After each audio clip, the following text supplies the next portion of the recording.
মহিলারা নামাজ পড়তে যায়নি মসজিদে, এইটা কখনোই হতে দিবেন না।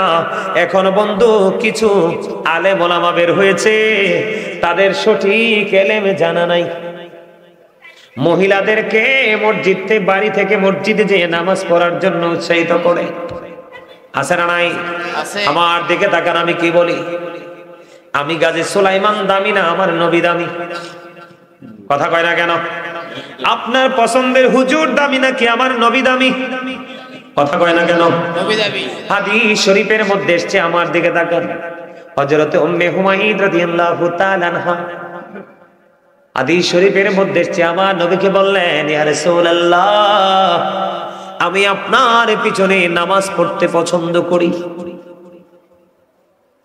এবার আমার নবী একটা ডাক দিয়ে বললেন, আমি জানি তুমি আমার পিছনে নামাজ পড়তে চাও, তুমি আমার পিছনে নামাজ পড়তে পছন্দ করো, তবে আমি বলে দিলাম রে, আমি নবীর পিছনে নামাজ পড়ার চাইতে তোমার ঘরের অভ্যন্তরের নামাজ অনেক বেটার।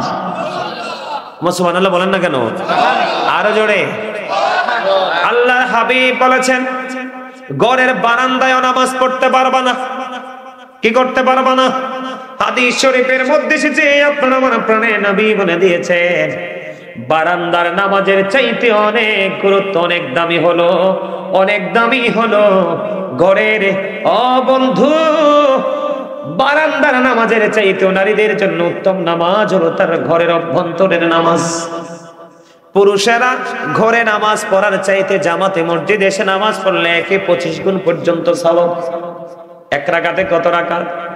আল্লাহর হাবিব সরকারে মদিনা তিনি জানিয়ে দিয়েছেন, মহিলারা, ও বন্ধু মহিলারা, বাহিরে এসে নামাজ পড়ার চাইতে ঘরের অভ্যন্তরে নামাজ পড়া তার এক রাকাতে 25 রাকাতের সওয়াব।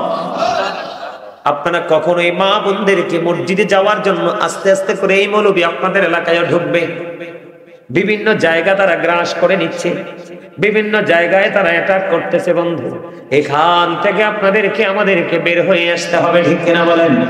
এবার আসেন আমরা ফরজ নামাজ পড়ি, ফরজের পাশাপাশি আমাদেরকে সুন্নাত নফল পড়ার দরকার আছে না নাই?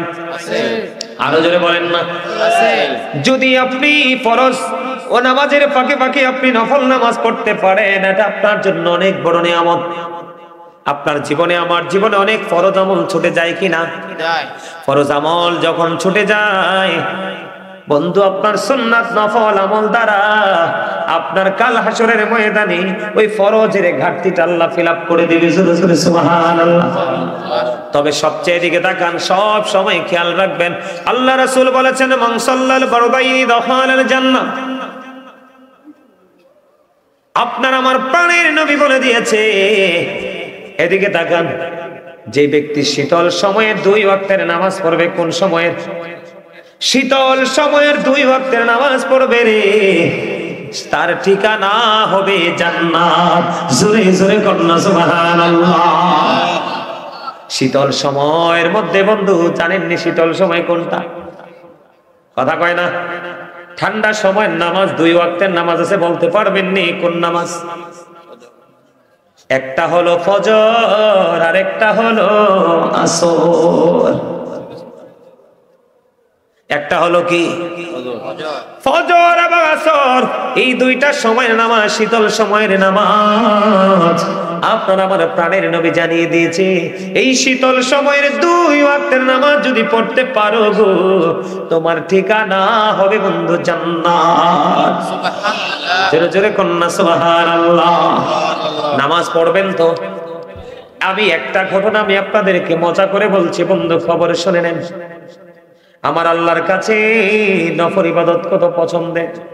এই শাহাদাত তালিবিন কিতাবের মধ্যে এসেছে বন্ধু, জিবরাইল আলাইহিস সালাম একটানা 30,000 বছর নফল ইবাদত করলেন।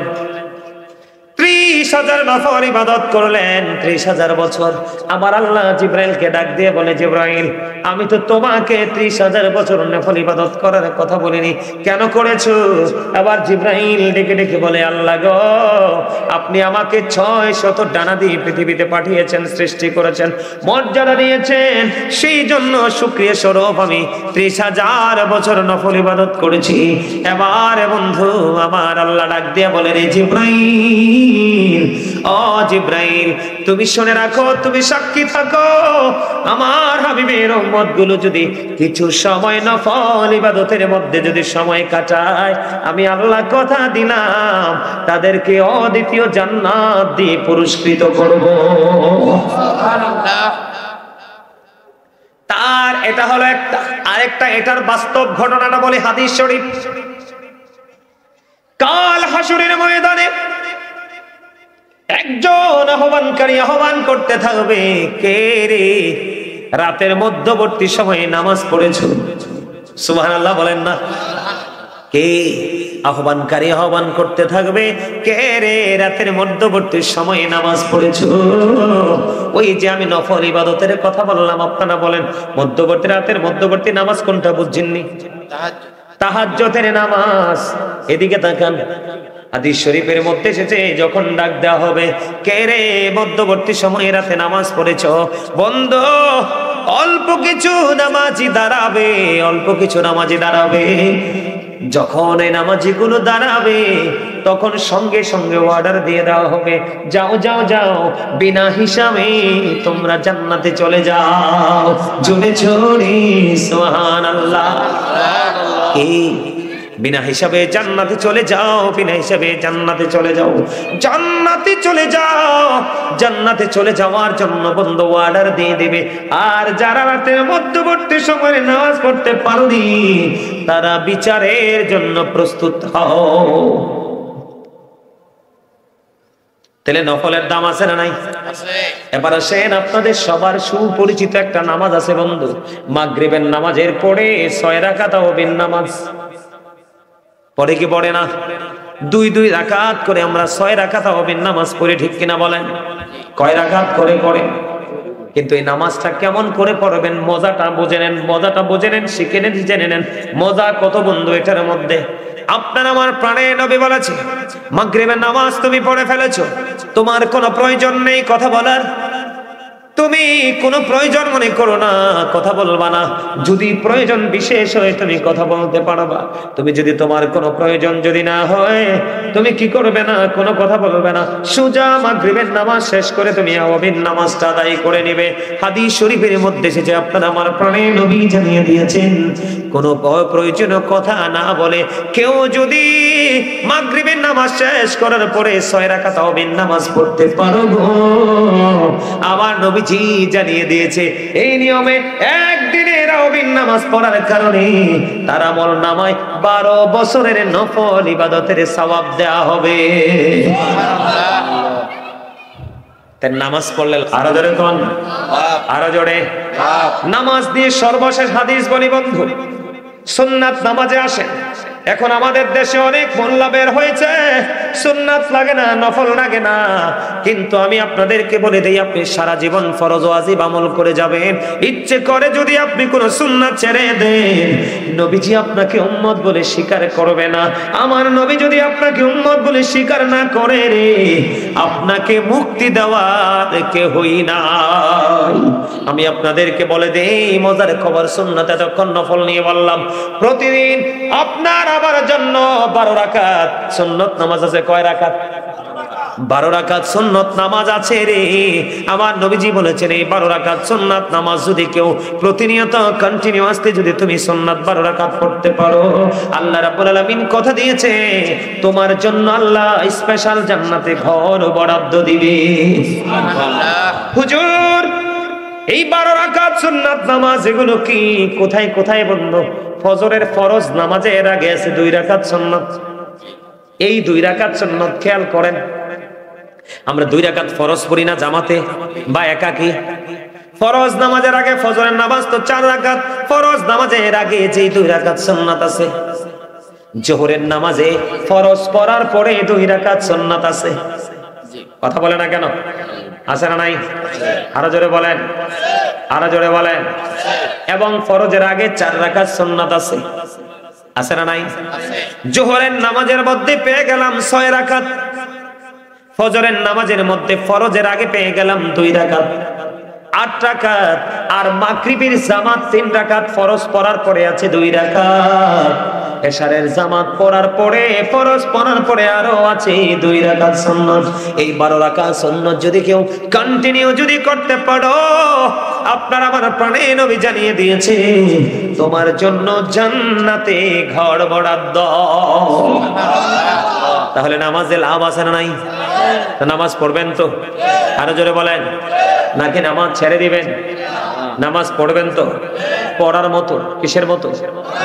পড়ার মতো করে পড়বেন। ওযুটা ভালো করে করবেন, প্রস্রাব করার পরে পানিটা ভালো করে হেঁটে ক্লিয়ার করে তারপরে পানি খরচ করবেন।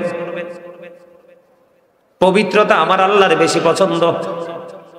ইন্নাল্লাহা ইউহিব্বুত তাওয়াবিন ওয়া ইউহিব্বুল মুতাহহিরিন। যারা তওবা করে নিশ্চয়ই আল্লাহ রাব্বুল আলামিন তওবা করে এবং পবিত্র যারা থাকে তাদেরকে আমার আল্লাহ পছন্দ করে। সুবহানাল্লাহ কয় না? সুবহানাল্লাহ। মানে যারা পবিত্র হওয়া থাকে এবং তওবা করে, তওবা দ্বারা কি হয়ে যায়? পবিত্র হওয়া যায়। গুনাহ থেকে পবিত্র হওয়া যায় না? কথা কয় না। আর ওযু দ্বারাও তো পবিত্র হওয়া যায়। এই 2 পবিত্রতা আল্লাহর খুবই পছন্দ। আর ওই যে ঢিলাগুলো বাবার দিকে তাকান, আমাদের কিন্তু এখনকার ছেলেরা তো ঢিলাগুলো নিতেই জানে না। এটা তো নিতেই জানে না, এই জন্যই তো বললাম। সম্মানিত উপস্থিতি, এটা অত্যন্ত গুরুত্বপূর্ণ। আপনি কিন্তু হুট করে প্রস্রাব করে পায়খানা করে কিন্তু পানি খরচ করলে হবে না। হবে? হবে না, হবে না। আপনাকে ঢিলাগুলো ব্যবহার করতে হবে, নিয়ম জেনে করতে হবে, বুঝে করতে হবে, তারপরে পানি খরচ করতে হবে। এখন তো আমরা কি কমু কর না, এখন তো কত মোল্লা বেরিয়েছে, কয় পানি খরচ করলে বলে 5.5। নাউজুবিল্লাহ কর না, আরো ধরে কর।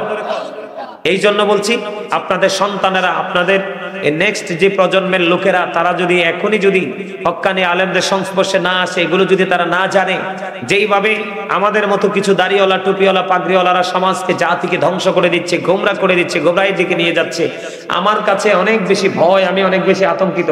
তার কারণ হচ্ছে কি জানেন? ওরা একটা কৌশল অবলম্বন করে। কি করে? আপনাকে আমল থেকে বাঁচাই দিবে। কি করবে? এটা নাই, ওটা নাই, এটা করা লাগবে না, ওটা করা লাগবে না। আপনি তো মনে করবেন আরে আমাকে তো হুজুর ফ্রি করে দিছে। কি করে দিছে? ফ্রি করে দিছে। এই হুজুরে না বালা, কম করে দিয়ে গেছে, কম করলে নাকি চলবে। এটা কিন্তু আপনার জন্য বড় গজব। আরে আমার নবী রাহমাতুল লিল আলামিন, ওনার জীবনে তো তিনি কম করে নাই। নামাজে দাঁড়াইলে পা মোবারক ফুলে যেত, লোহ মোবারক বের হয়ে আসতো, তারপরে নামাজ শেষ হতে না। আর আপনি আমি জুম্মার দিন, এটা এত বড় নিয়ামতের দিন, সবার পরে যাই এবং সালাম পেরানোর পরে তো যুদ্ধ শুরু হয়। এখন তো মুনাজাত দেয় না, মুনাজাত দেয় না, সালাম নাই, কালাম নাই, সুন্নাত নফল নাই। এই নামাজ, এই নামাজি দিয়ে কোনো ফায়দা হবে না।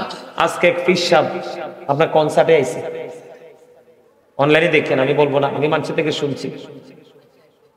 ইন্ডিয়া থেকে আইছে, বাংলাদেশের থেকে আইছে, কনসার্টে আসছে পীর সাহেব। এখন এই পীরের কাছে যেতে মায়া হইছে, হাতের উপায় কি? কোন পীর সাহেব কি কোন কনসার্টে আসতে পারে? কথা বলে আসতে পারে? ওই যে আমার একটা গল্প মনে হইছে, কইলে তেমনি। আরে বেটা, ওই হেই হেই পীর সাহেব, আমার একটা কথা মনে হয়েছে, কইলে তেমনি। আমার কথা না, ওই পীর সাহেবের ডায়লগ। ওই পীর সাহেব আজকে কনসার্টে আসছে। কয়দিন আগে কইছে ইসলামী ব্যাংকে অ্যাকাউন্ট করা নাকি ফরজ। আজকে কুমিল্লা কান্দিরপাড় টাউন হলে পীর সাহেব কনসার্টে আসছে। স্টেডিয়ামে নি, স্টেডিয়ামে কই দেখছেন? ওই ওরা জানে, আমি জানি না।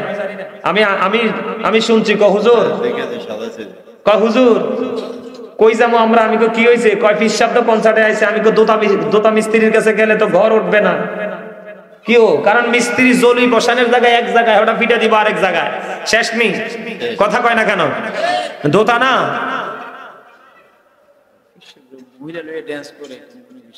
ওই যে কইতাছে মহিলা লইয়া ডান্সিং করে পীর সাহেব। তবে জান কেন মগুর সালাম দিতে পারেন না? মগুর সালাম বুঝেননি? মানে লোকালটা বললাম, বাংলাটা বললাম আর কি। আমার কথা আপনারা বুঝতেছেন? আপনাদেরকে কি করতে হবে? এগুলো খেয়াল করতে হবে। কি করতে হবে? খেয়াল করতে হবে। এত উদাসীন হলে হবে না, এত অসচেতন হলে হবে না। এই ছেলেরার পর্দার কথা তো একটু বলে ফেলেছি, একটু আগে বলছি না? ছেলেদের পর্দা কোথায়? নাভি বরাবর আর নিচে দিয়ে টাকনোর উপরে এইটুকু ঢেকে রাখা, এই কন্ডিশনে পোশাক পরাটা পুরুষের জন্য ফরজ।